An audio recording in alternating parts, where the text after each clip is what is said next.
Shri BS Ramulu గారు వారిని వేదికను అలంకరించవలసిందిగా సవినయంగా ఆహ్వానిస్తున్నాను. పుణ్యమూర్తులు అవతరించిన మన పవిత్ర భారతావనిలో జగిత్యాల పద్మశాలి కుటుంబంలో స్వర్గీయ శ్రీమతి నారాయణ కీర్తిశేషుడు శ్రీ లక్ష్మీరాజు గారుల పుణ్య దంపతులకు తేదీ 23 ఆగస్టు 1949లో జన్మించిన మీరు దినదిన ప్రవర్ధమానమై దేదీప్యమానముగా వెలుగొందుచు మహోన్నత శిఖరాలను అధిరోహించిన మానవతామూర్తి. మీకిదే మా మనస్ఫూర్తి నమస్కృతి. విద్యా వినయ సంపన్న. 6 ఏళ్ల వయసులో తండ్రి మరణించగా తల్లి బీడీలు చేసి 3 పిల్లలను పెంచి పోషించారు. 63లో 9వ తరగతి చదువుకుంటూనే రచనలు చేసేవారు. తన రచనల్లో 100 ఏళ్ల తెలంగాణ సామాజిక చరిత్ర సంస్కృతిని పరిణామాలను తెలంగాణ భాషను నిక్షిప్తం చేశారు. నడిచే విజ్ఞాన సర్వస్వంగా కథా చక్రవర్తిగా కథాదీపధారిగా మహాకవిగా బిరుదందుకున్నారు. పలు అంశాలపై 120 పైగా గ్రంథాలు వెలువరించిన శతాధిక గ్రంథకర్త. 1990 నుండి తెలుగు సాహిత్య సామాజిక తాత్విక రంగాలను మలుపు తిప్పిన యుగకర్త. తెలంగాణ రాష్ట్ర సాధనలో వీరి కృషి సమర్థమైనది, చరిత్రాత్మకమైనది. అక్కడిని మాట్లాడించారు. కీర్తిశేషులు దిద్దెల శ్రీపాదరావు గారితో నాకు అనుబంధం ఉంది.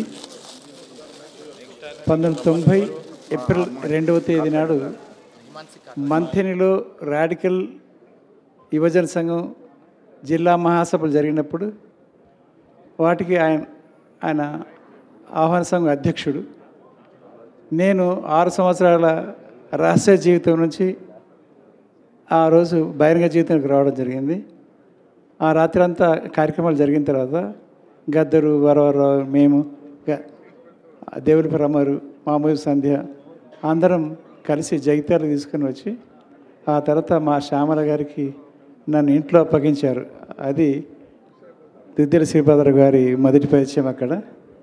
ఆ తర్వాత ఇప్పుడు 88వ జయంతి సందర్భంగా ఈ పురస్కారాన్ని అందుకోవడం అనేది యాదృచ్ఛికం.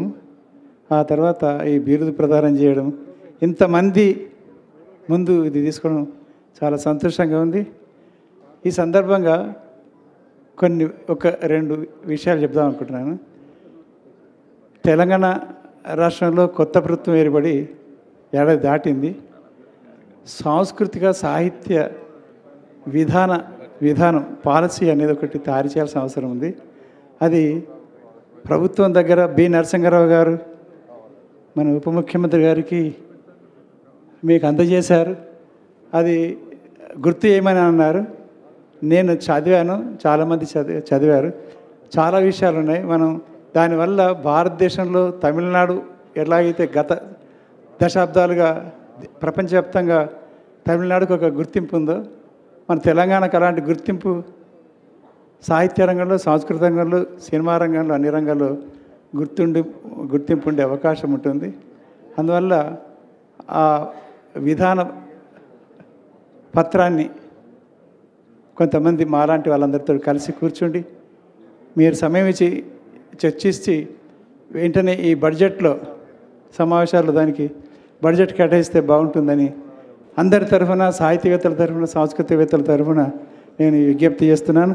మరి మీరు మంత్రిమండలి వాళ్ళందరూ ఇక్కడ ఉన్నారు.